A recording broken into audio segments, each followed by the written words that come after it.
Cette semaine, à l'Informel, on parle avec Mario Bouliane, qui est chef des arts et chroniqueur culturel au quotidien Le Droit. En plus d'enseigner le journalisme à la Cité, il anime et produit les balados de Mario et les balados du droit. En 26 ans de carrière au journal, il a aussi été chef de pupitre et directeur de l'information.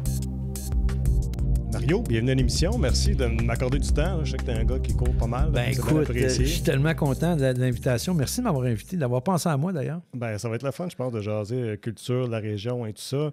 Puis, mais je veux commencer en soulignant que bon, tu viens de couvrir, au moment de l'enregistrement, du moins, là, tu viens de couvrir le Salon du Livre. Ça a bien été? Oui, on a passé 4 jours au Salon du Livre. En fait, Le Droit avait un kiosque comme d'habitude, mais là, on avait ajouté un petit studio de podcast, de balado, ce qui était super intéressant. J'ai rencontré plein d'autrices et d'auteurs. On a discuté parce que, tu sais, un Salon du Livre comme celui du Salon du Livre de l'Outaouais, c'était la 46e édition. C'est quand même un des plus vieux salons du livre au Québec. Il y a tout ce qui entoure un salon du livre, c'est pas juste des livres, là, tu comprends? Tu sais, puis il y a des gens de tous âges qui vont là, des enfants en bas âge, des ados, pré-ados, adultes, grand-papa, grand-maman, tu comprends? Ça peut être une histoire de famille. Une histoire familiale. Absolument. Puis c'est que les auteurs adorent ce contact-là parce que quand tu es auteur ou autrice, tu travailles en solitaire, tu es dans ta place, tu écris ton bouquin, puis tu n'as pas de réaction directe comme un spectacle sur scène, par exemple. Fait que c'est le contact direct, c'est quand tu fais des salons du livre. Puis ils disent, puis ils l'apprécient, puis ils aiment ça. Il y a des auteurs aussi populaires que Patrick Sénécal, par exemple, qui était là, qui signe, qui fait des séances de dédicaces à pu finir. J'ai rencontré, je peux te donner quel nom, juste faire du name dropping de même, là, Annalise Barbeau-Lavalette, Biz, le gars de Locolocast qui était là, Claudia Larochelle. J'ai rencontré Geneviève Brouillette, une comédienne aussi qui écrit son premier roman, Catherine Trudeau. On l'a connue, Lynn Lapoffine, là, dans les Invincibles. Là. Fait que, tu sais, fait qu'il y a eu un paquet d'auteurs comme ça. Ariane Gauthier, qui est un personnage pour enfants qui s'appelle Harry Cuicui, que j'ai eu en entrevue également. Christian Kennel, qui est un BDiste de la région, qui reste dans la petite nation. Mani Soleimanlou, qui est le directeur du Théâtre français du CNA, mais qui écrit aussi, qui est dramaturge, metteur en scène, mais qui écrit également. C'est tellement agréable de couvrir un salon du livre. Juste, OK, on rencontre des auteurs, des autrices, mais on rencontre des passionnés de lecture, tu sais. Puis lire le livre, l'objet lui-même, c'est le fun d'avoir dans les mains, tu sais, d'avoir autre chose qu'une tablette ou un ordi. Puis je suis pas capable de lire sur une tablette. Ça me prend un livre. Mais il y a quelque chose... Je suis pas adapté à ça, moi. Ben, je sais pas si c'est nécessaire non plus, là, mais... Mais t'es pas le seul. Non. T'es pas le seul parce qu'il y en a un paquet. Puis même les enfants, moi, ce qui est fascinant, c'est de voir les enfants s'asseoir dans un coin avec 2-3 bouquins. Ils en ont un dans les mains, ils en ont 2-3 à terre. C'est précieux, ça. Ben oui. Puis c'est là que ça part. Hein? Aimer la culture, ça part en bas âge, ça part de la maison. On met souvent beaucoup de pression sur les épaules des écoles. Mais tout se passe chez nous. Absolument. Tu sais, dans notre salon, dans notre cuisine, elle a juste le fait, là, OK, mais on n'a plus vraiment accès à ça, mais quand j'étais jeune, c'était les journaux. Mon père, il avait une pile de journaux, tu sais, puis j'ai commencé à me noircir les bouts de doigts sur les journaux du dimanche, la grosse presse du dimanche qu'on appelait. Fait que, tu sais, ça fait partie de ça. On apprend à lire jeune, il faut continuer à lire, puis... un salon du livre, c'est fait pour ça. As-tu un coup de cœur de quelqu'un que tu as rencontré que tu n'avais jamais rencontré avant ce week-end? Oh mon Dieu! Oui, je te dirais une fille de l'Outaouais qui s'appelle Mylène Vien.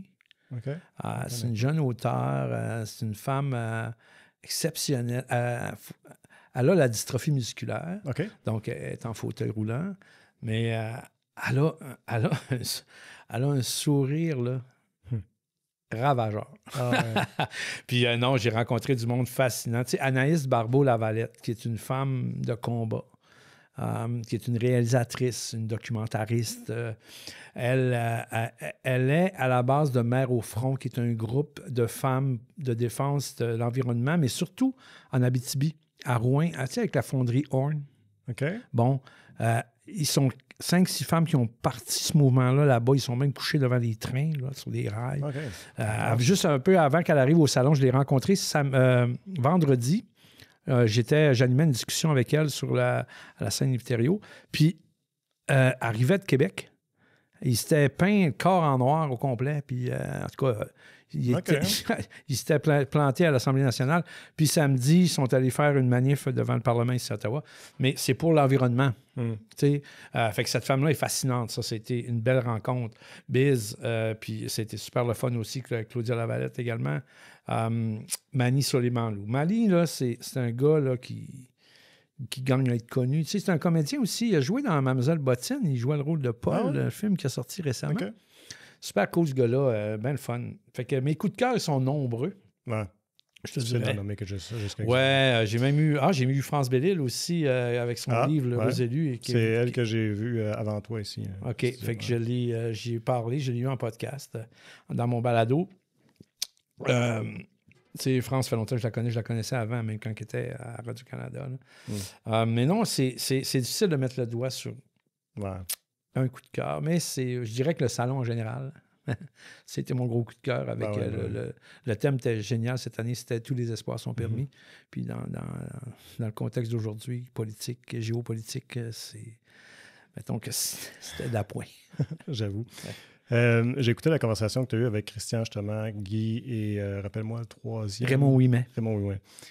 Puis j'étais surpris d'entendre qu'en Outaouais, on n'a plus de maison d'édition. Non, il reste. Plus. Il n'y en a plus. Il y avait Vent d'Ouest, je me souviens. Il était ici, ça? Oui, il y avait les Hautes-Terres. Il y en avait 3 ou 4. Il en reste une. Ben, il y en a une nouvelle, c'est la Note Verte à Maniwaki. OK. Mais sinon, c'est un désert d'éditeurs. Il y en a quelques-unes franco-ontariennes, les éditions David, entre autres. Mais oui, c'est difficile à croire. Hein? Moi, ça m'a un peu scié les jambes quand j'ai su ça. En fait, j'aurais dû le savoir d'avance, mais j'avais une conversation avec Christian Kennel, d'ailleurs, avant le Salon du Livre, quelques semaines avant. Puis c'est lui qui me dit ça. Il dit, ça n'a pas de bon sens. Il dit, c'est vrai. J'ai accroché là-dessus. J'ai dit, voyons. Il y a juste la Note Verte à Maniwaki, qui est une petite maison d'édition, qui était au Salon du Livre, d'ailleurs, qui essaie de prendre la relève, mais bon, je me souviens que moi, j'avais posé la question à Guy Jean, puis à Raymond Ouimet, puis à Christian, mais Raymond, il m'avait répondu que, OK, c'est sûr que le financement, c'est le nerf de la guerre, mais il m'a dit, honnêtement, qu'il y a eu des erreurs dans différentes maisons d'édition. Fait que quand tu fais des erreurs, je ne sais pas de quelle nature, mais... puis il me disait, Raymond me disait, publier un livre, c'est facile.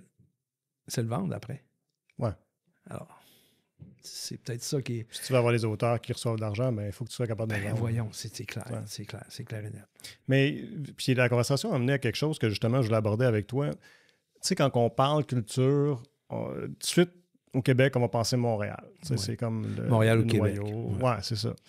Puis, et pourtant, je me dis, en Outaouais, il y a une richesse culturelle, puis grâce à toi, puis ton travail, on arrive à le découvrir, mais on dirait que ça sort pas. C'est vrai qu'on a de la misère à l'exporter, hein? Oui. Puis je me demande pourquoi. Qu'est-ce qu'on n'a pas en Outaouais qui nous manque? C'est quoi? C'est-tu une façon de penser qu'on a dans nos investissements, dans là où on met de l'argent avec les gouvernements? Qu'est-ce qui arrive qu'on ne soit pas capable d'expandre un peu plus? T'sais? C'est une grande question, Jeff. C'est une très bonne question, puis c'est dur à y répondre. Je te dirais qu'aussi, il y a plusieurs artistes qui s'exportent, qui quittent la région. OK. Évidemment que quand il y a un exode des talents, il se passe quelque chose.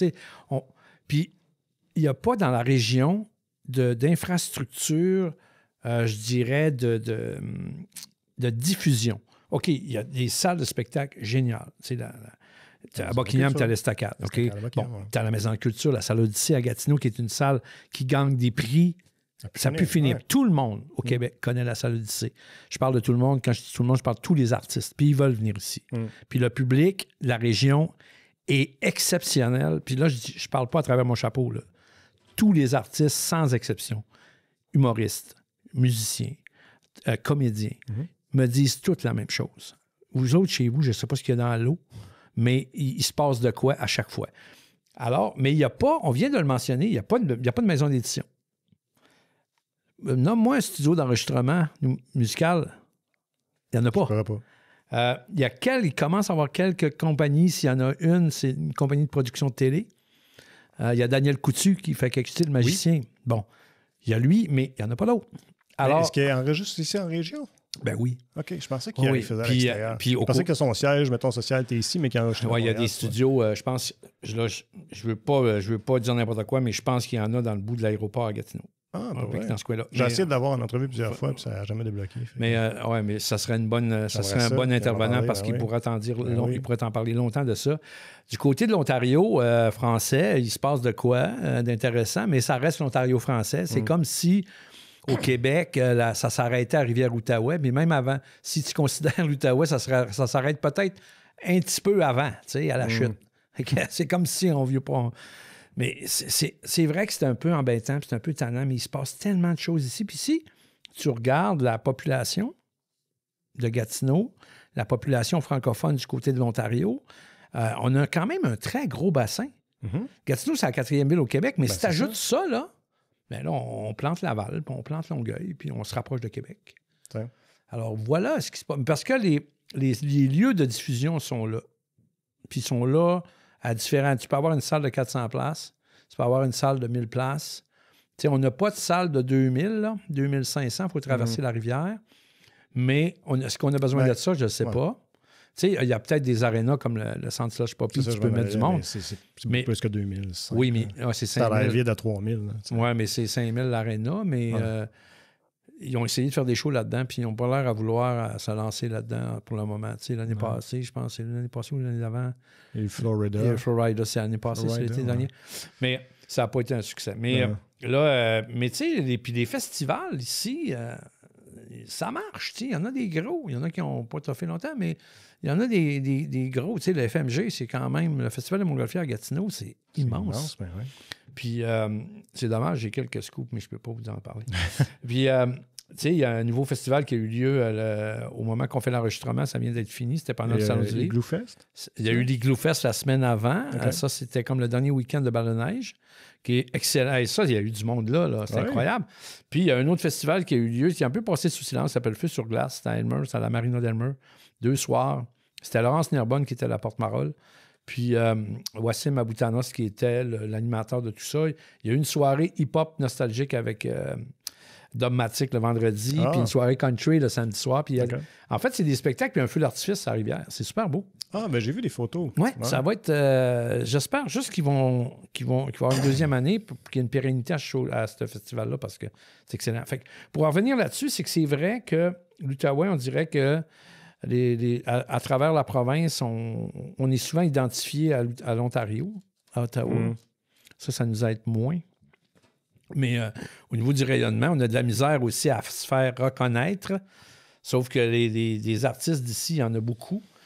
Puis, il faut commencer par nous-mêmes, les gens de l'Outaouais, d'être fiers de ce qui se passe chez nous. Puis d'être là, au rendez-vous. Il faut aller au festival. Il faut aller dans les salles de spectacle. Il faut aller voir les artistes d'art visuel. Il faut lire les livres. Tu comprends? Il faut sortir. Il faut être fier de notre culture chez nous, de ce qu'on produit chez nous. Puis ensuite, ben, c'est facile après d'inviter à la visite, tu sais. Ouais. Puis quand la visite vient, ben pourquoi on ne va pas faire un petit tour au Festival du coin ou on va pas manger dans une microbrasserie où il y a un chansonnier dans C'est simple, la culture. C'est juste consommer quelque chose d'autre que de préfabriquer. C'est être à l'affût de ce qui se passe chez nous. Ouais. Mais c'est aussi à du monde comme toi, comme moi, de faire connaître nos artistes. Faire connaître cette culture. Mais je trouve qu'on est chanceux dans la région pour ça, pareil. Dans le sens que, en tout cas, moi, j'en connais quelques-uns, band locale, puis j'ai travaillé, entre autres, avec la bande à mon frère, Arson, que je connais très bien. Bon, ben tu sais, c'est un petit groupe, là, veut dire, puis ils ont toujours eu une belle couverture, il y a des magazines, tu sais, plus en ligne, des choses comme ça, qui couvrent, ça. Fait, il me semble qu'on n'est pas pire là-dedans, tu sais, fait puis chapeau à toi, puis à d'autres qui le font. Fait que tu sais, je me dis, si tu tends la couverture médiatique ou peut-être t'effleurer un peu peut-être un changement de mentalité, de dire, ben il faut prendre le temps justement de les écouter puis de les encourager.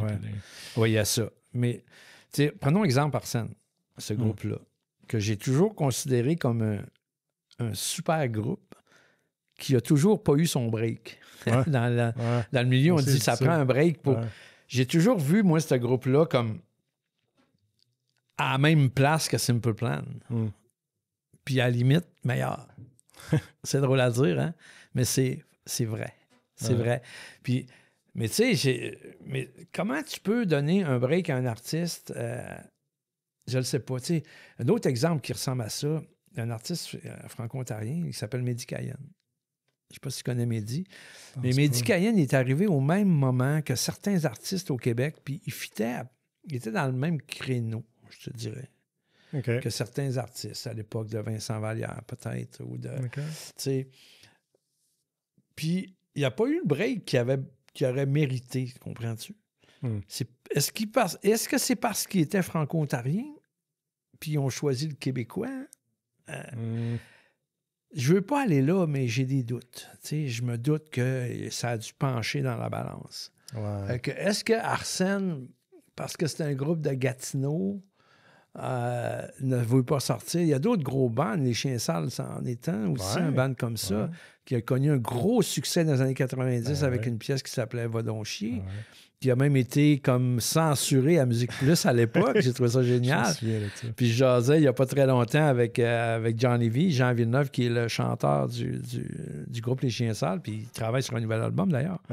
Ils ont dit, ils ont 2 chansons de sortie, si je ne me trompe pas, au moins une en tout cas, du nouveau matériel. Ben c'est ça. Est-ce que c'est parce que c'est des gars de la destination?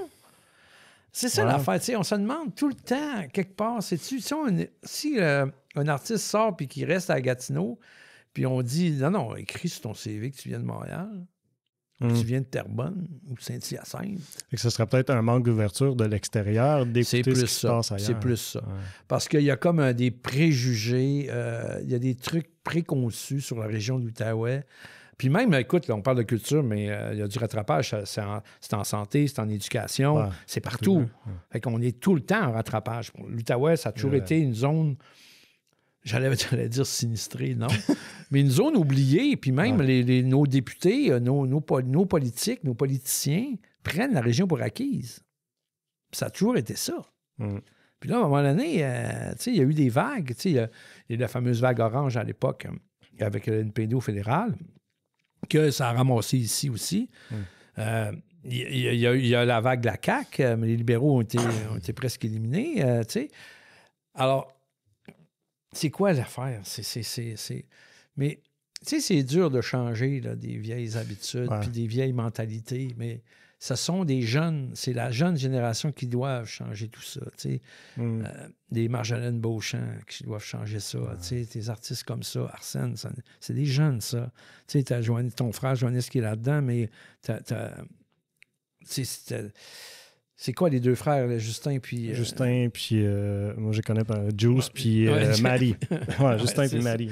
Ouais, c'est ça. Fait que Saint-Onge, les frères Saint-Onge. Ouais, c'est ça. Fait que, mais tu sais, il faut que ces jeunes artistes-là nous prennent quasiment la région par les bras, par la main, puis qu'ils l'amènent un peu partout, puis qu'ils présentent ça à Montréal. Ça, c'est ma gang. Ça, c'est ma région.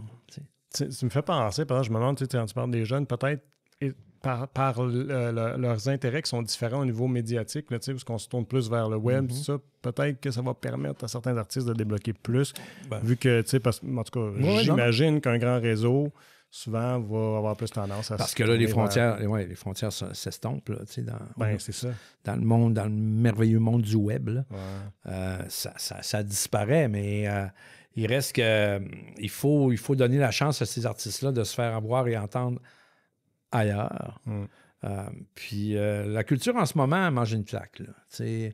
Au niveau du financement, d'ailleurs, en ce moment, on est dans l'actualité. Là, il y a beaucoup de manifestations pour un retour au financement, à un financement équitable de la culture en ce moment. Il y a eu des manifs à Montréal, à Québec.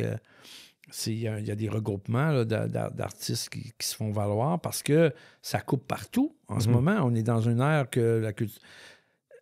Ce qui est important de comprendre, c'est que la culture, c'est pas une dépense. La culture, ça n'a rien à voir avec ça. La culture, ça fait partie d'intrinsèque de notre vie. Je veux dire, on ne peut pas couper dans des... Tu sais, quoi choisir? OK, ben là, le cirque, c'est un peu moins rentable. On va couper le théâtre. Non. C'est quoi? Qui dirige, tu sais? Puis nos radios, nos diffuseurs sur les ondes publiques, Parce que la télé, la radio, mesdames et messieurs, là, c'est publié sur ça s'en va sur des ondes. Ça appartient à qui? Ça appartient aux Canadiens. Là, c'est RTC là, qui contrôle tout ça. Ben, quand il y a 2, 3 directeurs musicaux à travers le Québec qui choisissent qu'est-ce qu'ils vont diffuser sur leur station, je m'excuse, là, mais tu te prends pour qui, toi, pour décider que tel groupe passe là ou passe pas là? Tu sais, ils vont dire, ben, c'est notre auditoire. On connaît... Ben, j'ai l'impression que tu connais pas tant ton auditoire que ça, tu sais. Ouais, ça doit être les chiffres qui parlent pas sur Ben oui, c'est les chiffres qui parlent. T'as bien raison, mais tu sais, je trouve ça un peu décevant, ça. Puis donner la chance aux artistes de se faire entendre. Mais là, maintenant, on s'en va sur le web, puis on se fait entendre, puis on se fait... Il y a des artistes qui se sont créés par YouTube et d'autres plateformes. Tu sais, le premier exemple qui me vient en tête au Québec, c'est Roxane Bruno. Sylvain vient me le souffler à l'oreille. C'est l'exemple le plus probant. Elle s'est complètement créée. C'est les fans qui l'ont créé. Puis elle le sait, puis elle est reconnaissante de ça. Tu sais, Charlotte Cardin est aussi un produit qui elle est arrivée dans des émissions de télé comme La Voix, là, mais elle aurait pu tomber dans le moule musical. Là. Elle a juste dit, ben moi, je fais d'autres choses. Puis, tu sais, il y en a plein d'artistes comme ça que je connais puis que je reçois. Puis, t'as pas idée le nombre de courriels que je reçois par semaine d'albums, de EP, ça, c'est des mini-albums, de simples, de singles par semaine. Puis là, je te dire un chiffre, là, puis je pense que je suis vraiment en arrière. Là. C'est minimum 60-75 courriels par semaine de nouveautés. De partout. De partout. Là. Ça soit même les gros majors comme Universal, Sony, Warner, ou bien les petites maisons d'édition à Montréal, à Québec, à Val-d'Or. Tu sais. Les indépendants aussi? Beaucoup. Puis là, moi, je regarde ça, puis je me dis, hey, j'écoute, je peux pas tout écouter, c'est impossible. Sauf que, je te dirais honnêtement, je suis pas loin du 75% de ce que je reçois que j'écoute. OK, c'est bon. Puis oui. Faut bien t'occuper. Puis j'ai parti un petit podcast du vendredi qui s'appelle Mes Vendredis Musique. Puis là, j'essaie de passer 4 ou 5 pièces, des découvertes musicales que je fais, mes coups de cœur dans le fond. Puis, donc, je vous le dis, tout ce que je passe sur ces petits podcasts-là, c'est des trucs que j'aime. Puis... moi aussi, je fais un screen. Là. Moi aussi, je suis pas objectif, je suis subjectif parce que la culture, ce n'est que vraiment un choix. Ben oui, plus. Ce n'est que ça d'être subjectif. T'aimes ou t'aimes pas.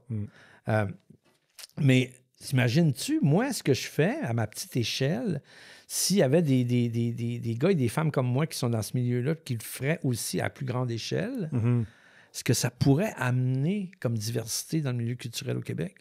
Mais il nous manque-tu justement un Musique Plus comme on avait dans le temps, les cours de rajoute de ce monde? Ça manque beaucoup. Tu sais, ça l'aidait à découvrir bien des bandes, puis il en passait des moins gros là aussi. Là, oui, mais le fameux cimetière des CD, c'était bon. Moi, j'ai grandi avec ça. C'était hallucinant. Puis tu sais, quand t'es mélomane, quand t'aimes la musique, tu veux en consommer. Puis tu sais, je te dirais, là, je vais probablement révéler mon âge, mais quand j'étais très jeune, je m'abonnais à des fan clubs d'artistes. Puis on recevait ça par la poste. Comme le fameux Kiss Army du groupe Kiss.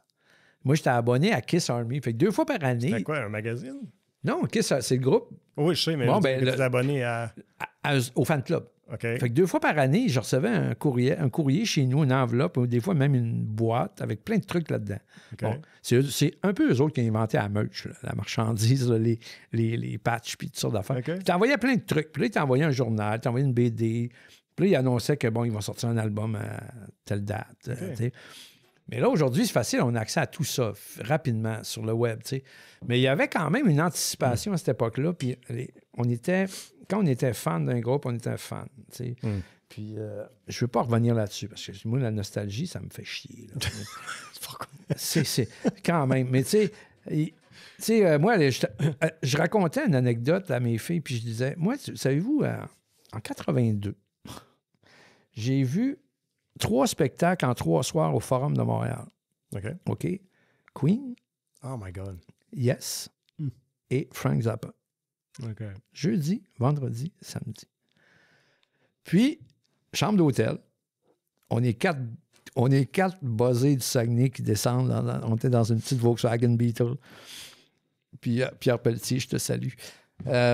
Puis, on arrive à Montréal, au centre-ville de Montréal, sur Sainte-Catherine. Une chambre d'hôtel pour 4 boys Écoute bien.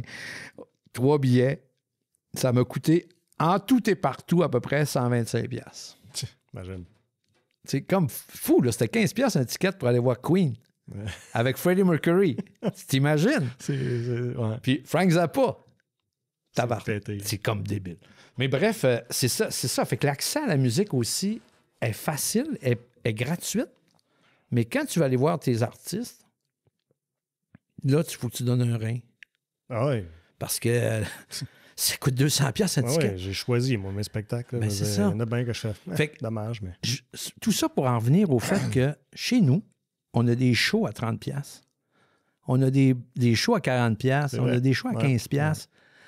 Écoutez, choisissez pas vos choix, allez-y. Tu sais, un samedi soir, tu n'as rien à faire, va voir au Minotaur ce qui se passe. Tu es sûr que tu vas avoir un show, OK, en partant. Tu sais pas c'est quoi, mais bon. Mais allez-y. Sortez, allez voir des spectacles, parce que c'est ça qui fait que l'artiste, lui, jouer devant 10 personnes, c'est plat. Jouer devant 150 personnes dans un bar, c'est hallucinant. Puis, si le ticket est à 60$, tu vas jouer dans un bar devant 15 personnes. Si le ticket est à 10$, tu vas jouer dans un bar devant 150 personnes. Hein? Ouais. Moi, là, dans le fond, les gars, ils savent. Les gars, les filles qui font de la musique, ils savent ça. On s'en fout du cachet qu'on va recevoir. Ce qui est important, c'est de jouer pour le monde. C'est que notre musique voyage. Ouais, tu C'est trippes avec aussi une ça. gang. Ben oui, ben oui. Mais là, tu peux pas me dire que tu es allé voir Queen sans qu'on en parle un peu. Là. J'ai joué 2 fois, d'ailleurs. 2 fois? Où, l'autre fois? Au Forum de Montréal. OK, 2 fois au Forum. Queen Rocks Montreal, le DVD, j'étais là. OK. Nice. J'en ai écouté des extraits. Ben, j'en ai sur mon iPhone. Des extraits Puis je pense audio. qu'on me voit même dans la vidéo. Arrête donc. Ouais. T'étais où? J'étais... Si tu te mets en avant de la scène, Ouais. si tu regardes la scène en avant, j'étais à gauche. Dans les estrades, à peu près, je dirais, à 15-20 rangées de OK, sièges. t'es comme dansant. Ce serait dansant. Quand aujourd'hui, Freddie va à gauche sur le stage puis il monte sur le petit riser, là, Ouais. le spot passe, là. Le gars avec le gros pinch mou, là, tu penses à toi. c'est moi. Mais il faut dire qu'on avait La tous des qualité d'enregistrement dans ce temps-là Ah. te permet-tu vraiment de voir que c'était toi? Mais on avait tous des pinch mou aussi. Dans ce Il y a ça aussi. ouais. Mais est-ce que tu réalisais dans ce temps... Est-ce que tu réalisais dans ce temps-là à quel point c'était une légende que tu allais voir, par exemple? Pas du tout. J'étais carrément un fan. Je suis un fan de la première heure de Queen, premier album. OK. Fait que moi, puis mes chums de l'époque, on faisait du air guitar sur She Heart Attack, puis tu sais, avant Bohemian Rhapsody, là, tu sais, avant cette époque-là. Ouais. Mais tu sais, ouais, puis écoute, quand j'en parle à mes enfants ou des amis ou tout ça, que j'ai vu Queen 2 fois avec Freddie, ils ne reviennent pas, là. Ouais, j'en connais pas. Moi, si je me souviens bien, c'est la tournée jazz, à l'album jazz. Fait que, tu sais, après ça, News of the World. Puis, tu sais, c'était quand même des gros shows. Mais Montréal avait cette réputation-là. Le Québec avait cette réputation-là de très rock, tu sais. Puis Québec, la ville de Québec encore plus. Ah, Ouais, tu sais, comme Metallica, c'est leur deuxième maison, tu sais. c'est vrai. C'est Ils eux ont qui... enregistré comme 2 fois un DVD, je pense. Ben là, oui, Québec. puis c'est eux qui ont fait le switch Centre Vidéotron Colisée, là. Tu sais, ils ont fermé le Colisée avec Metallica, puis le lendemain, ils ont joué au Centre Vidéotron. Tu vois? Ils ont fait le passage, ouais. Fait que, tu sais, j'ai vu, à cette époque-là, dans les années 80, mon vieux, là, tu sais, quand tu dis que j'ai vu Frank Zappa arriver avec des collants mauves, là, puis je me demandais si c'était lui. Finalement, c'était lui. Sur scène, tu sais, j'ai vu des bandes comme Jethro Tull à l'époque. J'ai vu des vieux bandes là, qui n'existent plus. Supertramp, j'ai vu ça au Parc Jarry, man. C'était comme hallucinant. Tu sais, mais c'était des shows pas chers dans ce temps-là. Puis aujourd'hui, ben, j'ai la chance de voir tous ces spectacles-là gratuitement parce que j'y vais comme journaliste, comme chroniqueur. Tu sais, je me souviendrai tout le temps de l'été. C'est l'été dernier, Metallica, Stade olympique. Oui. 2 soirs. Puis j'étais là les 2 soirs, mais 3 jours avant, le mardi, j'étais au Parc Jean-Drapeau pour Guns N' Roses. OK. Fait que, tu sais, c'était ma semaine. Tu m'as dans le coup à la fin. Ouais. La semaine après, j'étais au Festival Lasso au Parc Jean-Drapeau, qui est un festival country. OK. Fait que, tu sais, j'ai la chance de voir plein de bandes, puis plein d'artistes. Puis j'aime encore beaucoup découvrir de la nouvelle musique. Ouais. Ça Qui tu découvres là, récemment? Que J'ai découvert des artistes régionaux. OK. Entre autres, une fille qui s'appelle Mia Kelly. Je connais pas. Elle est extraordinaire. Je suis allé à son lancement. Elle a fait un lancement à Montréal, au Vert Bouteille. Je suis parti. avec ma blonde. On est monté à Montréal un dimanche soir. J'ai dit, moi, je veux voir ça. C'est installé là, puis j'ai écouté ce show-là, je suis tombé sur le cul. On connaît bien des groupes comme Leverage for Mountain, qui est un groupe d'ici, Jérémy Trépranier, entre autres. J'ai vu des filles en fin de semaine, c'est des jeunes filles qui ont un talent immense, il leur manque juste, comme je disais tantôt, le break. Emmanuel Kerry, Mirani Coelho, qui a failli faire Star Academy, petite fille de la région, de Cantley. Samantha Neves, qui est excellente aussi. Puis, tu sais, dans le monde du country, aussi au Québec, il se passe quelque chose dans cet environnement. Beaucoup d'effervescence, hein? Ça bouge. Il y a des gros festivals. Depuis Saint-André, là, c'est gros. Là. Oui, puis là, je parlais du Lasso tantôt. C'est un gros festival urbain au Parc Jean-Drapeau, 2 soirs, avec des stars américaines. OK. T'as Lotte Binière, t'as la fameuse Saint-Tite. On se souvient, on connaît Saint-Tite. Lotte Binière qui est de plus en plus gros. Ici, en Outaouais, ben, ce qui est le fun, c'est que dans les festivals, la majorité, ils ont une soirée country. Il y en a beaucoup. Puis il y a des artistes country, tu parlais de découverte. Moi, j'ai découvert des garçons comme Vince Lemire, Francis de Grandpré, Guillaume Lafont. C'est des artistes comme Phil J. Smith, Philippe Godreau, qui est un gars d'ici, mais qui fait carrière au Québec, en country. Il y a même partie d'un label qui s'appelle Far West, le disque Far West. Tu sais, Matt Lang, on connaît tous Mathieu. Mathieu Langevin, son nom d'artiste, c'est Matt Lang, un gars de Maniwaki, qui a un reach incroyable, qui vient de signer avec les 3 plus gros major country aux États-Unis à Nashville. Il vient de signer avec eux autres. Nice. Ce gars-là, là, il est parti pour la gloire, mais il reste encore les 2 pieds bien branchés, puis sa région, il en parle tout le temps. C'est un gars de Maniwaki, puis il le dit, puis il ne gêne pas. Il est vraiment fun à voir en show en plus. Tu sais, il y a des groupes de country ici. Il y a Carl Prévost qui est à Montebello, dans ce coin-là, un groupe qui s'appelle Mountain Daisies. C'est un duo, lui et sa blonde, lui et Ariane. Ils sont excellents. Lui aussi, il produit des albums, puis il produit des artistes. Tu sais, bref, il y en a tellement que tu te dis, il y a il y a un gars que j'ai écouté puis que je connais depuis à peu près 2-3 ans, mais je le connaissais comme réalisateur, puis je le connaissais comme guitariste d'un groupe qui s'appelle Franklin Electric. Je ne sais pas si tu connais ce groupe-là, c'est un groupe de Montréal. Puis ils ont parcouru la planète. Il s'appelle Ken Pressey. Puis Ken, il reste à Rigaud, dans ce coin-là, de son studio. Puis il est réalisateur, puis il a sorti un album, puis il est venu à Gatineau 2 fois, dans le foyer de la salle d'Odyssée. Si vous tombez là-dessus, il s'appelle Ken Pressey, c'est comme Ken Press, P-R-E-S-S-E. Écoutez ça, c'est tellement bon. OK, c'est anglo, par exemple. Mais c'est tellement bon. C'est que ça, tes découvertes comme ça, quand tu tombes là-dessus, là, tu te dis, tabarouette, il y en a qui font de la bonne musique, puis on ne sait pas. Puis, tu sais, dans la région, c'est la même affaire. Il y en a tout plein, tu sais. T'écoutes... Tristan Gay. Tu connais-tu Tristan? C'est un gars de la région, un gars de Gatineau. Ça dirait que, je vais dire quelque chose d'épouvantable, mais c'est mon Vincent Vallière. OK. Puis il vient d'ici, de Gatineau. Il est déjà venu ici, que Sylvain me dit. Je pense pas l'avoir... Mi-vingtaine. OK. Puis en plus, hyper sympathique. Là. Tu tombes en amour avec ce gars-là de suite. Là. Fait que, il y en a plein comme ça, des artistes. Tu parlais du groupe de ton frère, groupe Arsène. Moi, je suis un fan d'Arsène. J'aime tellement ce qu'ils font. Puis... mais tu sais, je parlais des Chiens Sales tantôt, ce band-là qui est légendaire, qui a 30 ans de vie. Là. Ils ont eu plusieurs dénominations, là, mais c'est excellent. Tu sais. Moi, j'ai joué dans un band pendant une dizaine d'années qui s'appelait Les Malpris avant la pandémie. Ben ouais. C'est vrai. On a fait 2 albums. On a fait 2 albums. J'avais mon studio dans ce temps-là avec mon partenaire qui s'appelle Michel Villeneuve. Puis, on a fait 2 albums. C'était fun. Tu sais...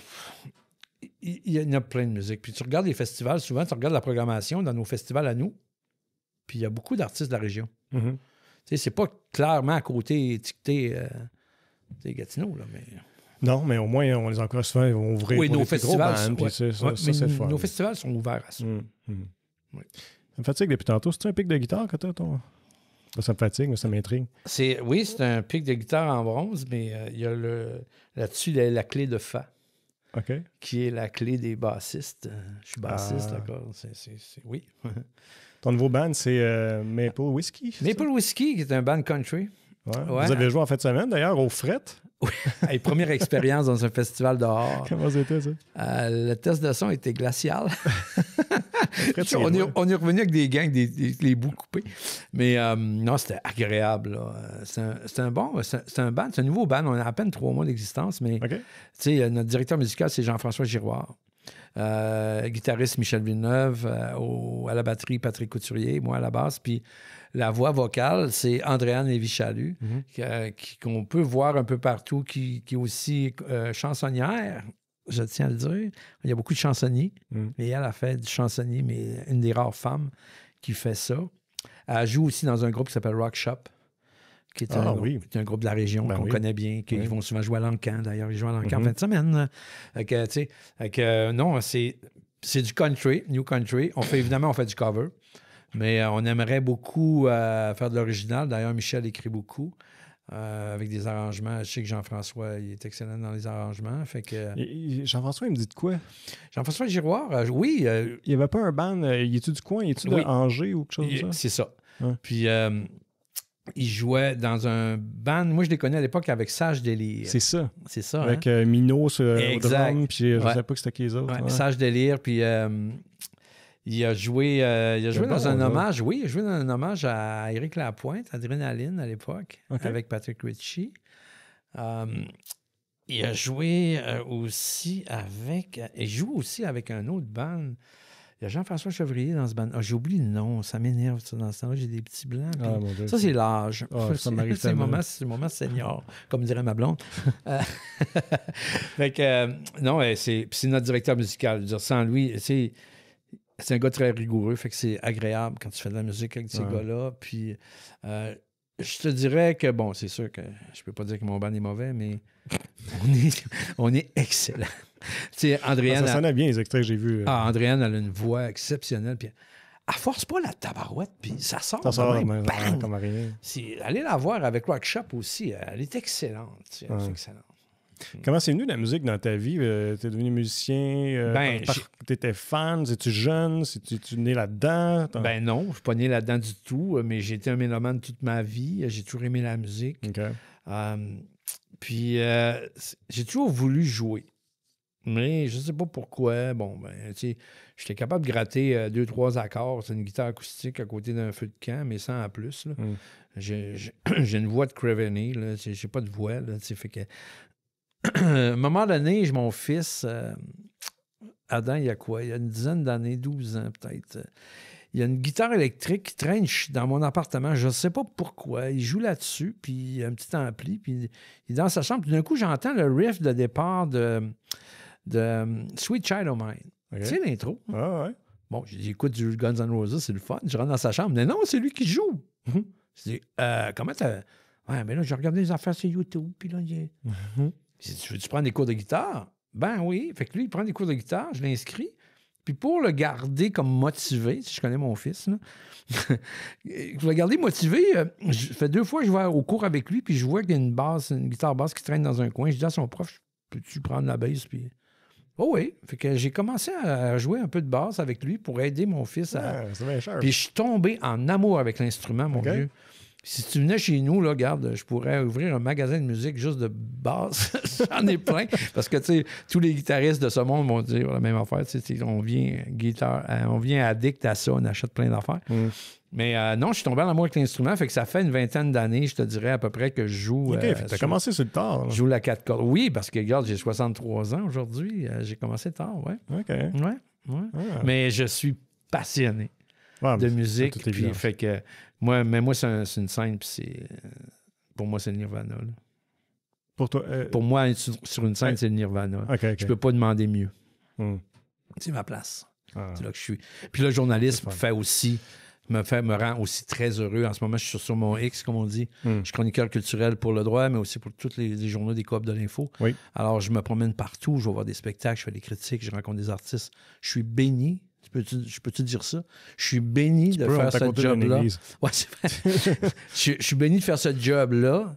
J'enseigne le journalisme à la Cité aussi depuis 13 ans, peut-être. Je vais m'en aller là-dedans. Ouais. Puis, fait que moi, mon métier m'a amené tellement de bonheur. Là. que... T'as pas l'impression de travailler dans ce temps-là. Du tout. C'est pas un job que j'ai. C'est une job de rêve, là, tu sais. Je veux dire, puis j'ai des collègues magnifiques, là. Des jeunes, en plus, il y a des jeunes qui poussent, tu sais. Puis j'ai juste mentionné le fait que j'enseignais, là, mais il y en a plusieurs qui travaillent au droit, qui sont passés dans mes salles de cours. Tu sais, ils sont passés dans mes salles de classe, puis je trouve ça fascinant, là. Ah ouais? T'es vu évoluer là-dedans depuis le début. Là. Ah oui, je trouve que c'est une belle fierté, là, dans un sens. Tu l'as dit, tu enseignes en journaliste. Je suis curieux de savoir, c'est quoi la perspective des jeunes du métier de journaliste aujourd'hui, alors qu'on est dans une situation où est-ce que les journalistes traditionnels, comme on les connaît, on en voit de moins en moins. C'est pas bon.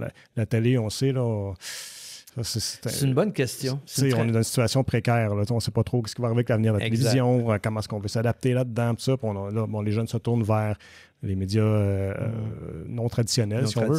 Fait que, qu'est-ce qu'ils disent, les jeunes, de ça? Il y a deux groupes. OK? Il y en a qui, comme ceux à qui j'enseigne à la Cité, bien évidemment, qui sont pas... Moi, c'est la presse écrite, mais c'est principalement la télé qui les attire. Il y a beaucoup de jeunes qui sont là pour faire de la télé, du journalisme sportif. Tu sais, des tripeux de hockey là, qui veulent être à RDS. Là, mais il y a beaucoup d'appelés, peu d'élus là-dedans. Fait que nous, on essaie de les former avec une certaine rigueur, puis une éthique à toute épreuve. Il faut les former comme journalistes au départ. Si tu veux faire de l'animation, c'est d'autres choses. Tu peux passer par la bande, mais si tu veux faire du journalisme, faire ta place dans ce milieu-là, il faut que tu aies une formation solide, une base solide. Mais tu vois, ils savent très bien que le monde du journalisme aujourd'hui a changé. Puis il change, ça évolue constamment. T'sais. Fait que j'ai enseigné quelque chose en 2022 que je ne fais plus en 2025. D'ailleurs, l'année dernière, on a changé tout le curriculum du cours. On l'a rafraîchi. On a ajouté des cours de balado, des cours de storytelling, des cours de journalisme d'enquête. Parce que les gens, la population en général, ils peuvent s'informer de n'importe où. Puis le danger, c'est ce qu'on appelle les fake news. Il faut faire attention à ça. Puis c'est dur après ça, quand tu rentres dans ces bulles-là. Tu rentres dans des bulles, puis tu te fais bombarder d'informations parce que tu as cliqué sur un lien, puis ça t'intéresse. Fait que c'est normal que tu rentres dans des bulles ou des chambres d'écho qui t'envoient ce que toi tu penses avec des gens que tu penses qui pensent comme toi. Alors, l'information la plus rigoureuse possible est vérifiée parce que nous, il faut le dire, dans les médias traditionnels, on publie rien sans que ça soit vérifié une autre fois. C'est toujours 2 sources minimum. On a une rigueur comme ça, journalistique, qui fait que quand on publie quelque chose, c'est en principe bien vérifié. Les chroniqueurs, c'est d'autres choses. Il faut faire la différence entre la nouvelle puis la chronique, la nouvelle et l'opinion. Le danger en ce moment, c'est la confusion des genres. Oui, puis je trouve que souvent, la nouvelle devient de plus en plus de la chronique dans bien des médias. Oui, parce que une chose qu'il faut dire, c'est que souvent, les médias, les salles de nouvelles rétrécissent constamment. Tu vas avoir des stations de radio qui ont un journaliste.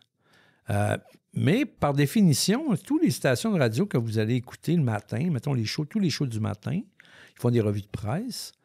Ils partent la journée avec quoi? Avec les journaux. OK, au droit, on n'a plus le journal papier du matin, mais on était la source d'information des médias d'information. C'était ça. Alors, on est encore ça, parce qu'on a encore une salle de nouvelles quand même d'une 20aine de personnes. Moi, à l'époque, quand j'ai rentré, je vous disais ça en pré-entrevue tantôt, on était une 60aine dans la salle de nouvelles. Puis là, on est une 20aine, mais la qualité est là quand même. Les journalistes qui sont là, c'est des journalistes compétents, rigoureux, puis on travaille très, très fort. Je vous le dis, là, c'est pas des farces, là. Puis, fait que quand la station de radio, la gang du matin qui rentre à 5 heures du matin, là, pas le temps de faire des recherches, là. Ils vont voir le site du journal, puis c'est quoi qui passe ce matin? Ah, c'est ça, ah oui. Puis là, on est diffusé, nous autres, là, le droit, on est diffusé sur toutes les plateformes possibles, sans qu'on en recueille des fois le moindre crédit, là, mais c'est ça, mais ça a toujours été ça. Fait que ce que j'enseigne, ce que je dis aux journalistes, aux jeunes journalistes ou ceux qui veulent le devenir, la réalité d'aujourd'hui, elle est comme ça. Maintenant, il faut se baser sur, faut être multitasking, excusez-moi l'anglicisme, mais il faut savoir tout faire. Puis là, maintenant, de plus en plus, les médias d'information veulent, un texte écrit, ils veulent une vidéo à la verticale, ils veulent un balado audio. Mais c'est parfait parce que les gens peuvent s'informer de toutes sortes de manières. Puis, tu sais, ton balado, par exemple, qui est présenté à la télé, est-ce qu'on peut l'avoir en audio seulement? Oui. Bon, le côté... Moi, le médium, la radio, ça a toujours été mon médium favori. Ouais. Parce que c'est un médium qui accompagne, qui n'est pas captif. C'est-à-dire, si tu regardes le journal, tu t'assois et tu lis le journal. Si tu regardes la télé, tu t'assois et tu regardes la télé. La radio, tu ouvres la radio et tu fais d'autres choses. Ouais, je comprends. C'est dans ta... Tu sais, tu peux changer la toiture de ta maison avec la radio. Tu sais, les gars qui font les toitures, tu les entends. Ils ont toute leur radio. Et voilà. Fait que ça accompagne. Fait que ce que j'aime du balado, ça fait... premièrement, c'est des entrevues qui sont un petit peu plus désencadrées, un petit peu moins structurées. Non, pas vrai, mais structurées, mais je veux dire moins formelles, comme le nom de ton émission, qui est informel. C'est ça, l'informel. C'est ça qui est intéressant, puis ça, c'est nouveau quand même. Mais, je te dis nouveau, mais, tu sais, il y a eu une époque avant la télé. Il y avait ce qu'ils appelait les radioromans. Oui. Tu écoutais la radio, il y avait des histoires à la radio. Les pays d'en haut, là, ça a commencé là. Tu sais, il y a du monde qui croyait que c'était vrai ce qui se passait. Écoute, il a envoyé des rôtis de bœuf à la femme, à Séraphin. Je te niaise pas. C'était le même. Puis bon, fait que, tu sais, Donald Duck recevait toutes sortes d'affaires, en tout cas. Puis, fait que le balado est une espèce de retour à cette époque-là. C'est vrai. Ouais. Puis moi, j'adore le balado à cause de ça. J'apprends beaucoup. Puis il y a des balados d'infos. Et des balados de fiction. Il y a, documentaires, toutes sortes de trucs. Ouais. Fait que je vois que les jeunes s'intéressent beaucoup à ça. Mais je dis tout le temps aux jeunes, c'est cool qu'on fasse ça. Mais faites-le avec rigueur. Puis moi, j'ai toujours enseigné cette façon de voir la nouvelle. J'ai toujours la rigueur avant la primeur. Parce que je me dis, plus tu es rigoureux, quand tu vas sortir, ton texte, il va être ça coche. Si tu ne penses qu'à la primaire, tu vas aller trop vite, tu vas oublier des affaires, tu vas obligé de revenir, de corriger d'autres trucs. Ouais. Tu comprends? Fait que rigueur avant primaire. De toute façon, tout le monde est là en même temps maintenant.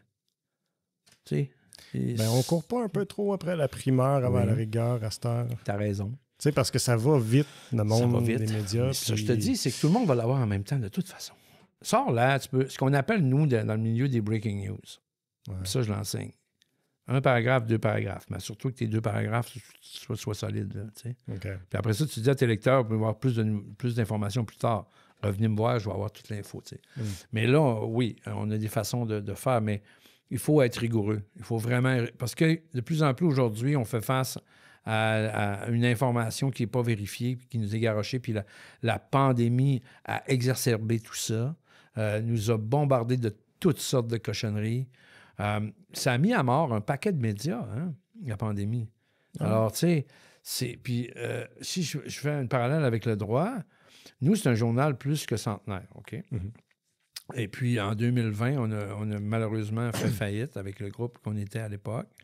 Puis pour s'en sortir, puis pour conserver notre salle de nouvelles régionales, pour conserver la force de la nouvelle régionale, parce que la nouvelle régionale, c'est le nerf de la guerre, on a décidé, nous, les employés, de créer une coopérative de travailleurs. Fait qu'on on est 6 quotidiens à travers le Québec. Il y a le quotidien à Chicoutimi, le Soleil à Québec, le Nouvelliste à Trois-Rivières, la Tribune à Sherbrooke, la Voix de l'Est à Granby et le Droit à Gatineau, Ottawa. On a créé des coops de travailleurs. 6 coops qui sous le chapeau des coops de l'information. Fait que ça, c'est nous qui en sont les propriétaires avec un conseil d'administration, tout ça. Et on a essayé de trouver une formule pour s'en sortir financièrement. Évidemment qu'il n'y a rien de facile, puis on a encore une épée de Damoclès autour de la tête, au-dessus de la tête, et en plus, on marche sur le fil du rasoir, tu sais, donc tu vois comment on est fragile. Mais ça prend l'engagement des gens, des lecteurs. C'est la même chose qu'en culture. Il faut que les gens nous lisent, nous écoutent, soient avec nous. Même chose pour l'artiste qui sort sa chanson avec son album. Même chose pour le comédien ou le réalisateur ou le metteur en scène ou l'auteur. Il faut consommer cette culture-là comme on consomme de l'information aussi. Puis il faut la consommer à la bonne place. l'information rigoureuse, c'est plate à dire, mais ça coûte de l'argent. Ouais. Parce qu'on a des équipes en arrière de ça. Fait que la qualité de l'information, elle passe par une rigueur à toute épreuve, mais à part avec des journalistes professionnels qui ont étudié là-dedans. La majorité ont des baccalauréats, là. Ouais, il y en a qui ont des maîtrises. C'est beaucoup d'études, c'est beaucoup de temps passé à se former. Ça se paye, ça. Ben oui. Puis c'est évident que le coût de la vie est tellement élevé, je veux dire, un livre de base, c'est plus achetable, là. Mais, fait consommons notre culture et notre information de façon, je vous dirais, de faire les bons choix. C'est comme dire en santé de ne pas se garocher dans les fast-food. C'est un peu ça. Il y a des très bons fast-food, puis il y en a que c'est de la merde. Fait que les médias, c'est la même chose. Il y en a des très bons, puis il y en a que c'est de la merde. Puis, ironiquement, c'est que si un journal comme Le Droit fermait, si nous autres, à la TVC, on partirait, de la même façon qu'on a vu, c'est comme, je ne sais pas ce qu'il s'appelait à la fin, mais je l'appelle toujours le bulletin, parce que c'était le bulletin longtemps. Oui, les hebdos. Ben, les hebdos, hein. Ben, les gens, ils réagissent à ça, ils disent « Ah non, on a perdu notre média local. » Puis là, ils sont bousculés de ça, mais il faut agir avant. Tu as tellement raison. Puis on a perdu des médias dans la région. Ouais, moi, j'ai commencé au régional de Hull. Quand je suis arrivé dans la région, j'étais au régional de Hull, qui est un hebdomadaire. Il y avait la revue de Gatineau, le régional d'Elmer, le bulletin de Buckingham, puis il y en avait un autre dans Petite Nation, le bulletin de la Petite Nation. C'était les hebdos de l'Outaouais, ça. Puis après, à un moment donné, quand je suis arrivé, moi, on venait de fonder un journal le dimanche Outaouais. Parce que ça a été fondé en raison de la grève du droit. Fait qu'ils ont tous ramassé à la pub de la fin de semaine. Puis mais moi, j'ai appris mon métier dans un hebdo, proche des gens. J'ai toujours eu cette... Probablement que c'est ma formation aussi, le fait que j'ai travaillé dans les hebdos qui m'a amené à être proche de ma communauté, puis proche de mes artistes aussi, tu sais. Puis j'ai cette sensibilité-là régionale, peut-être plus à point que quelqu'un qui arrive de l'extérieur puis qui rentre tout de suite dans un grand média. Tu sais. Mon but, c'était d'aller au droit. Mais j'ai passé 10 ans dans les hebdos avant de pouvoir avoir la chance de travailler au droit. Je suis rentré là comme chroniqueur communautaire. Parce que je travaillais dans le communautaire, dans un hebdomadaire communautaire. Puis tranquillement, j'ai fait ma place. Puis j'ai tout fait au droit. Là. J'ai juste pas franchi le côté des ventes, c'est tout. Mais j'ai eu tous les postes, sauf, mettons, rédacteur en chef. Je n'ai pas été, mais j'étais directeur de l'info. Mais ça, cette période-là, c'est là que tu découvres ta région, puis c'est là que tu découvre ton monde. Oui. Ça te reste après. Oui. Puis ça, c'est une force. Tu as dû être sorti tout le temps partout. Oui. Je regardais, comment il s'appelait, j'ai envie de dire Yannick Boursier, c'est ça? Oui. Ouais. Yannick, chaque fois qu'on est quelque part, Yannick, t'es là. C'est sûr. Yannick, t'es toujours là. Toujours là. Partout, que ce soit à Buckingham comme à Elmer, il était là. Oui, puis je me souviens que même au droit, on essayait d'aller le chercher, Yannick. Ah ouais? Oui. Il était à la revue de Gatineau à l'époque, puis après ça, il est venu travailler ici à Buckingham. Ouais. Puis ça, il a travaillé un peu à TVA, puis là, maintenant, il est à la Société de transport de l'Outaouais. C'est vrai. Relation avec les médias à l'STO. Mais non, mais Yannick, c'est un bel exemple. Oui. Bel exemple. De quelqu'un qui travaille dans le communautaire, j'ai vu de mes yeux vus. Tu te donnes. C'est ça. Puis, tu sais, il y a des grands journalistes qui ont resté locaux toute leur vie. Je pense à Sylvain Duprat qui était à la revue de Gatineau. Toute sa carrière, il a passé là, tu sais. Mais tu sais, il y a même en radio. Tu sais, Louis-Philippe Brûlé, là, qui était au 104.7, il a commencé où, tu penses? À la revue de Gatineau. Ah, tu vois, je savais pas. Oui, il a passé des années. On était collègues à l'hebdo. Puis il a fait ça, il était allé à la radio. Ça fait longtemps qu'il est là aussi. Oui. Puis Michel Langevin, c'est un gars d'ici. OK, il est allé à Montréal, tout ça, mais il est revenu dans la région. Tu sais, quand tu as des voix et des plumes qui sont régionales, qui sont de la région, puis qui parlent au monde, je veux dire, c'est là, gang, que vous devez vous informer. C'est ces gens-là qui savent exactement ce qui se passe. Puis ils parlent à ton voisin, tu sais. C'est un peu ça, là. Tu sais, je regarde chez nous, là, au droit, un gars comme Mathieu Bélanger qui couvre la ville de Gatineau, il échappe à rien. Si tu veux savoir ce qui se passe dans ce ville-là, lis les textes à Mathieu.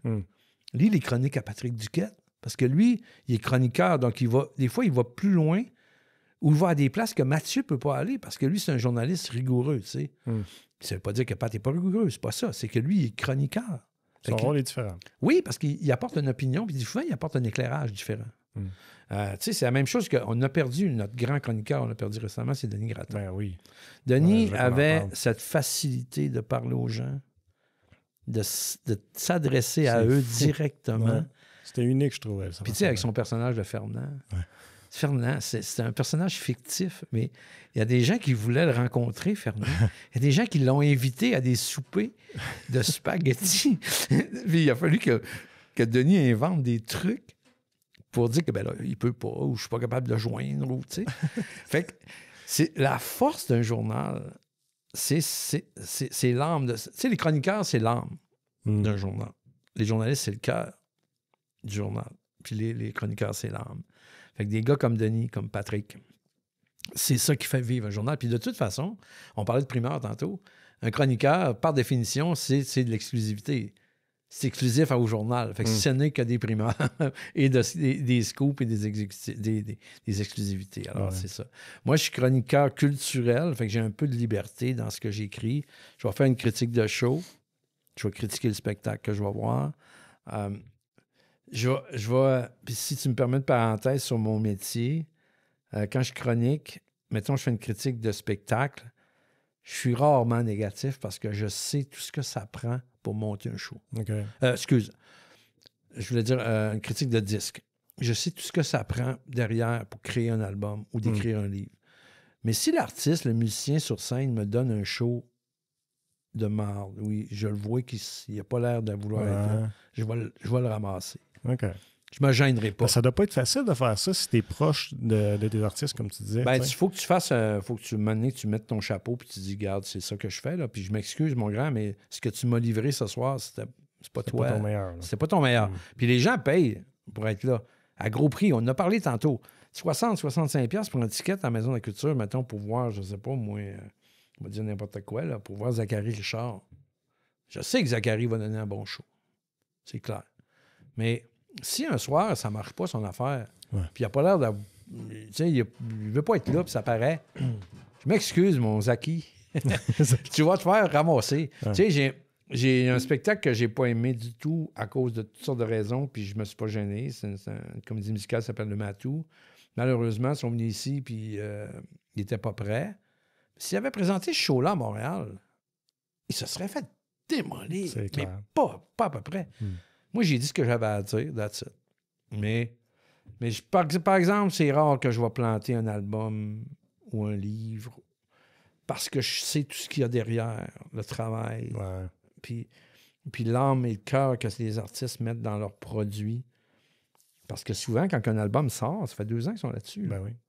Puis quand ils sortent, ils sont déjà rendus au prochain parce qu'il fait 2 ans qu'ils sont sur la même tune. Toi, c'est nouveau pour toi, mais l'artiste, lui, c'est déjà... Fait que c'est ça. Mais la critique, c'est un autre game, tu sais. Il faut que tu assumes ce que tu écris. Comme chroniqueur, il faut que tu assumes ce que tu écris. C'est pas toujours facile parce que les gens sont vite sur le clavier à cette heure. Ils sont vite là-dessus. Tu vas avoir les commentaires qui vont suivre à cette heure, c'est sûr. C'est instantané. C'est instantané. C'est une nouvelle réalité aussi, comme journaliste, chroniqueur, peu importe. On l'enseigne aux gens aussi. J'imagine qu'il faut que tu t'apprennes à faire face à ça. Comment tu réagis à ça? Puis... Fait que la rigueur, c'est ta principale armure. Ensuite de ça, un coup que c'est publié, il faut que tu assumes. La force maintenant sur Internet puis sur les réseaux, puis... Tu peux réviser. Oui. Tu le vois, réviser telle date. Mais sauf qu'à l'époque, on publiait, quand le journal arrivait sur le perron de Gaston à Pointe-Gatineau, t'es fait, là. C'était ça. Puis moi, je me souviens, anecdote, quand j'étais chef de pupitre, c'est moi qui faisais la une. OK. Puis, quand tu fais la une, c'est la première chose que les gens voient sur ton journal. Fait que tu fais bien attention de ne pas faire de fautes. Puis tu sais, puis je me souviendrai tout le temps que, OK, ma une est belle. J'ai tout vérifié. J'ai passé ça au correcteur à côté parce qu'à l'époque, on avait des êtres humains qui corrigeaient. T'sais. OK, Mario, tout est beau, pas de faute, parfait. T'as-tu révisé 2 fois? Oui. Je peux l'envoyer à l'imprimerie? Oui. Ça part à l'imprimerie. Moi, le lendemain matin, je suis comme un lecteur, je reçois mon journal le matin. Ça n'a pas pris un quart de seconde. Je me suis tapé dans le front. J'ai dit, qu'est-ce que je viens de faire là? J'avais mis en une la photo de Paul Martin, qui à l'époque était au Parti libéral du Canada. Ouais. Puis je l'ai appelé Jacques Martin. Oh! Le coach des sénateurs. Mais là, le journal, il est imprimé. Puis là, c'est... non. Puis une chance que j'ai un quotidien et que j'ai pas un hebdo. C'est-à-dire que le journal, demain, j'en fais un autre. Ouais. Là, tu sais, un hebdo, il est là une semaine. Hey, je me suis cherché un trou quelque part pour me cacher pendant 24 heures. Mais c'est juste ça, tu sais. Puis, mettons, la consécration ultime, c'est de te retrouver à l'Infoman. Tu sais, quand Infoman fait ses revues de presse, des fois un petit peu rigolotes. Là, bon, j'avais osé un petit jeu de mots dans un titre, puis je m'étais retrouvé à l'Infoman. C'est vrai? Oui. C'était quoi le jeu de mots? C'était une soirée d'Halloween où il pleuvait à boire debout, puis j'avais écrit Halloween, Allo, E-A-U. OK. Oui. Puis je m'étais fait ridiculiser à l'Infoman. Mais ça, c'est le fun. Je veux dire, regarde, j'ai atteint la notoriété. C'est ça. Mais on voit pas ton nom. Au moins, comme chef de pupitre, je voyais pas mon nom, mais je savais que j'ai fait de la connerie. Là, c'est Jacques Martin, Paul Martin. C'était tellement facile. Puis il se passait de quoi dans... Je sais pas trop. Je ne vais pas me trouver de raison, mais je file pas dans ce temps-là. Non, c'est pas ta meilleure journée après. T'as dit, les radios après, ils ont dû rire un peu de ça. J'imagine, mais j'entendais, je me suis... T'as pas écouté. Je me suis isolé pendant 24 heures. Ouais. Je pense que j'ai collé malade ce soir-là. Bonne idée. Ouais. Je veux juste finir sur une dernière chose, si tu permets. Moi, ça qu'on jase vite fait des festivals qui s'en viennent, parce qu'on va tomber dans la saison. Oui, là. oui. Qu'est-ce que tu as hâte de voir? Là, Mon Dieu, au moment où on se parle, en ce moment, au moment même qu'on enregistre ça, je devrais recevoir dans mes réseaux la programmation du Blues Fest. Alors, j'ai bien hâte de voir ce qui va se passer. Il y a le Festival franco-ontarien aussi qui fait la même chose dans cette semaine, mais je peux quand même vous dire, j'ai su, moi, puis quand on va diffuser ça, ça va être fait. C'est Patrick Gros, qui est le porte-parole du Festival franco-ontarien pour les 3 prochaines années. Super. Puis, ce qui est drôle, l'anecdote qui est drôle là-dedans, c'est que Patrick, qui est franco-ontarien, qui a vécu à Gatineau aussi, va se faire un devoir de tirer la pipe à notre ami Patrice Bélanger, qui est porte-parole du Festival de Montgolfière de Gatineau, qui a lieu à la fin de l'été. Alors, les deux, qui se croisent souvent dans toutes sortes d'émissions de télé, de radio et tout, vont avoir... ça va être le fun cet été, ça, je pense. Ouais. Puis même, je pense que je vais initier certaines discussions par article interposé, ça va être drôle.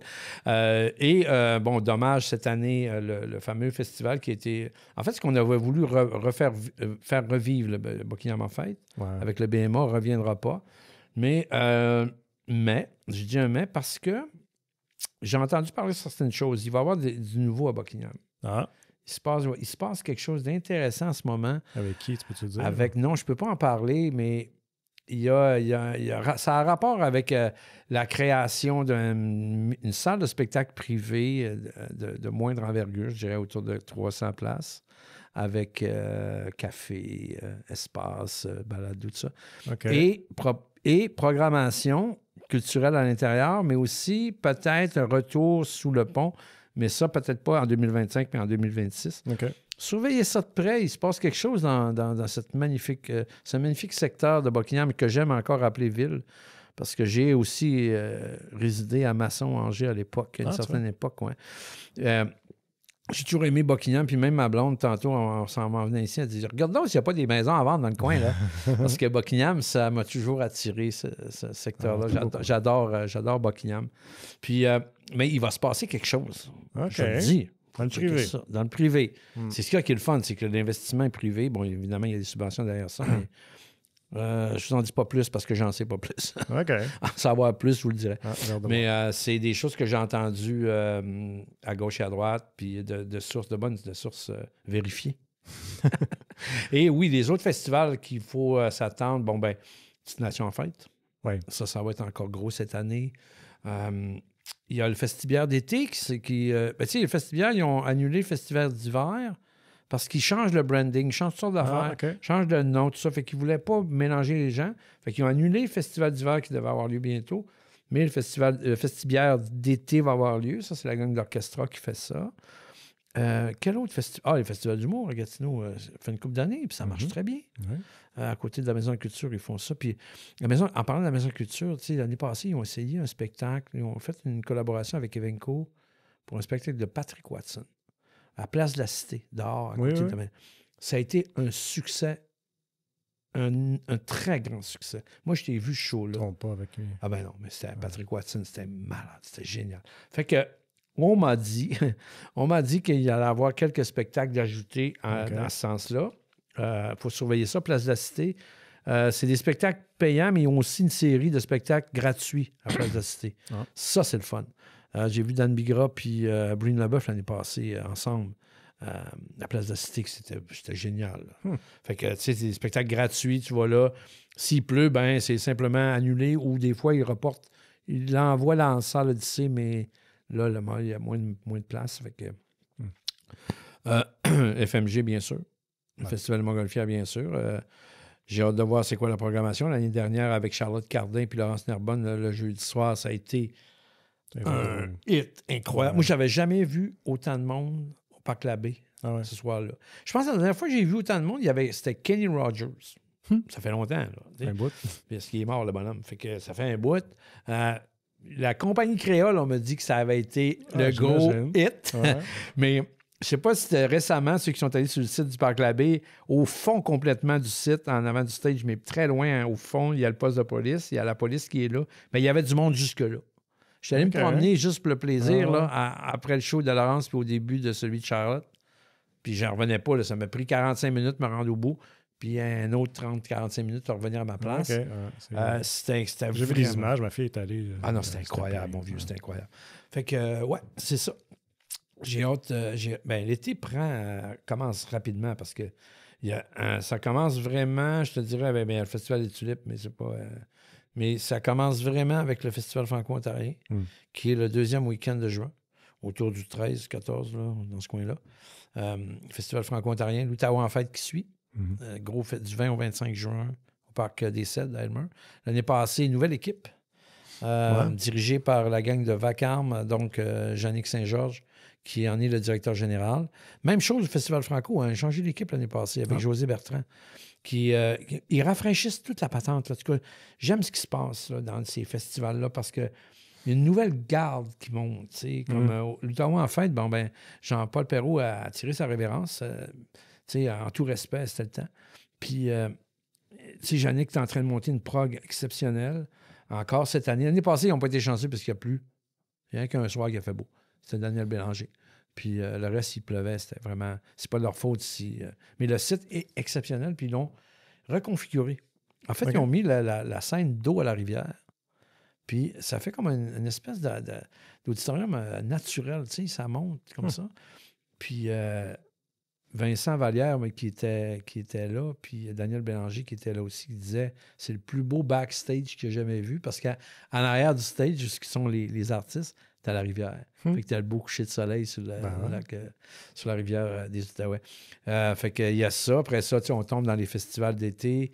Je me souviens plus de la date de la Petite Nation en fête, mais l'année passée, c'était un gros hit. Ouais. Ça marche très bien, ce festival-là. C'est dommage parce que c'est les mêmes organisateurs que le BMA. Là. Il y a eu des erreurs de fait. Je m'excuse, mais je pense qu'il y a eu des erreurs au niveau de ce festival-là en dessous du pont, qui est le site 1. Avec le Parc des Cèdres à Aylmer, je pense que le site en dessous du pont et Saint-Boquillem, c'est le plus beau site. C'est très beau, de festival. Ouais.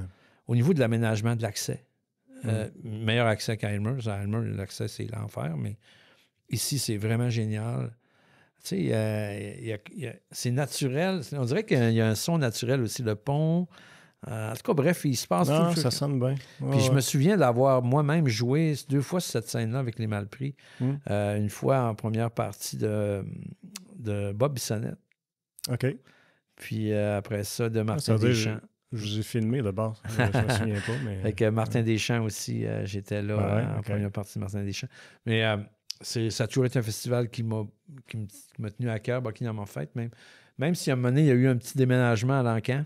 Ouais, de ça? Dans des Renault du Pont. C'est ça. Qui a été déménagé à l'Encan. Saga du Pont. Robert Charlebois jouait là. Je l'ai présenté, moi, comme ce show-là, comme journaliste au droit à cette époque-là. Puis je me souviens, parce que l'anecdote, c'est que lui, son surnom, c'est Garou. Ouais. Bien, je l'ai présenté comme Garou. OK. C'était drôle. En tout cas. Fait que, fait que encore une fois, un gros été. Un gros été en perspective pour nous autres. Allez voir, allez-y dans ces festivals-là. Je sais que des fois, c'est cher, mais choisissez-en au moins 1 ou 2 dans l'été. Mm-hmm. Tu sais, puis même, faites-vous plaisir. Tu sais, allez faire un tour. Parce que ça encourage aussi les diffuseurs, les producteurs de ces festivals-là. Sans ça, la culture est morte. Tu sais, il y a Val-des-Bois qui en fait un bon aussi, que je suis allé l'année passée. Je suis allé voir ça l'année passée. C'était la première fois que j'y allais. Notre-Dame-du-Lot. Oui, j'ai entendu parler. Gros festival cet été, avec des gros noms du country d'ailleurs. Matt Lang, je pense, est là. Paul Darèche. Tu sais, grosse affaire.